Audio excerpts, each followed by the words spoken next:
আসসালামু আলাইকুম, সবাই কেমন আছেন? আশা করি সবাই ভালো আছেন।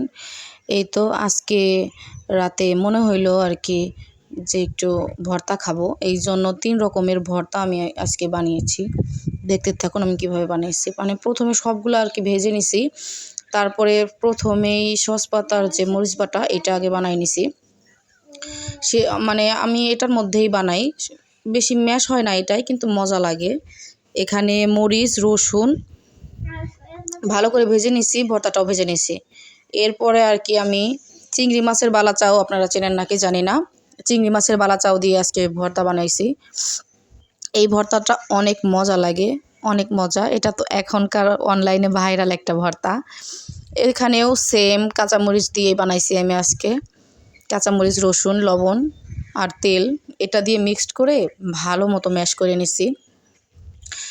এটা এই পাটাটাই কেমন হয়, এটা হাত দিয়ে করতে হয়তো এটা বেশি ম্যাশ হবে না, কিন্তু অনেক মজা লাগে। পাটা ছাড়া ভর্তা আর কি যেটাকে বলে। এই দেখেন ফাইনাল লুক এরকম আসছে। 2-3টা ভর্তাই অনেক মজা হয়েছে, অনেক মজা হয়েছিল আজকের ভর্তাগুলো। এই তো এগুলো মানে আপনার হাত দিয়েই পিষতে হবে, এটার কাজই হাত দিয়ে পেষা আর কি। এটার পরে আমি ইলিশ মাছের যে লেজ ভর্তা, এই তো এইটা মনে করলেন এত মজা লাগে, এত মজা লাগে। সবগুলো দিয়ে এখন আমি এগুলো মিশিয়ে নেব, একবার সেম প্রসেসেই করব। আমি আগে মনে করলেন এটাকে থেতো করে তারপরে কাটাগুলো বাছবো। এখানেও কাঁচামরিচ দিয়েই বানাইছি, যেহেতু শুকনা মরিচ খাওয়াটা অত ভালো না, এই জন্য আমি কাঁচামরিচ দিয়েই বানাইছি। কাঁচামরিচ দিয়েও মজা হয়। এই তো দেখেন এরকম হয়েছে। আর যদি শুকনা মরিচ দিয়ে করতেন তাহলে এটা লাল হইতো, কিন্তু হ্যাঁ এটাও মজা, অনেক মজা সেম।